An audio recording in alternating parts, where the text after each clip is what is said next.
Tai pradėkime mūsų pristatymą nuo aktualijų, kas yra programa partijos ir kaip jie vertina. Du būdai vertinti. Arba žmonės vertina per rinkimus, programą, kandidatus, arba galima paklausti visuomenės nuomonės per specialiosius tyrimus, kurios atlieka visuomenės apklausų tyrėjai. Šiuo atveju Vilmorus atliko naujausią tyrimą, jis įvyko rugsėjo viduryje, buvo nesenai baigtas ir buvo pateikti 3 klausimai. Tai noriu pristatyti visuomeniai rezultatus, nes jie susijęs su Lietuvos regionų partijos iniciatyvomis, programinėmis iniciatyvomis, kurios jau šiuo metu yra aktyvuotos ir įgyvendinamos.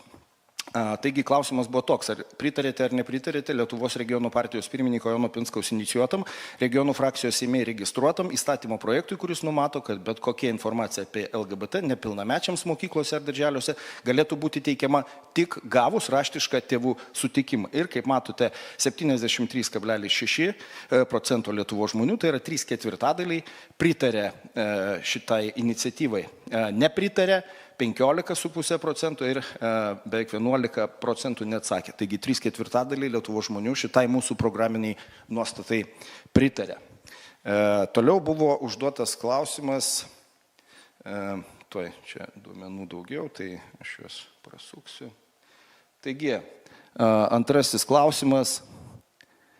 Ar jūs pritarėte ar nepritarėte Širvintų savivaldybės merės Živilės Pinskuvienės sprendimui specialiųjų poreikių vaikus, kurių elgesys ar agresija pamokų metu kelia grėsmę kitų mokinių saugumui ir trikdo mokymosi procesą, kai kurių pamokų metu ugdyti specialiai jiems įrengtose atskirose erdvėse, taip siekiant kokybiško ir pilnaverčio visos klasės moksleivių ugdymo. Kitaip tariant, apie įtraukiųjų ugdymą ir Živilės Pinskuvienės taikomą sprendimą problemų, kurios gali sukelti tas įtraukus ugdymas.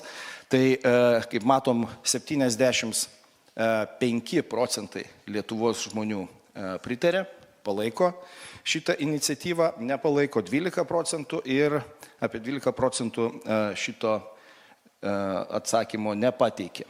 Ir dar vienas klausimas yra apie antrąją pensijų pakopą.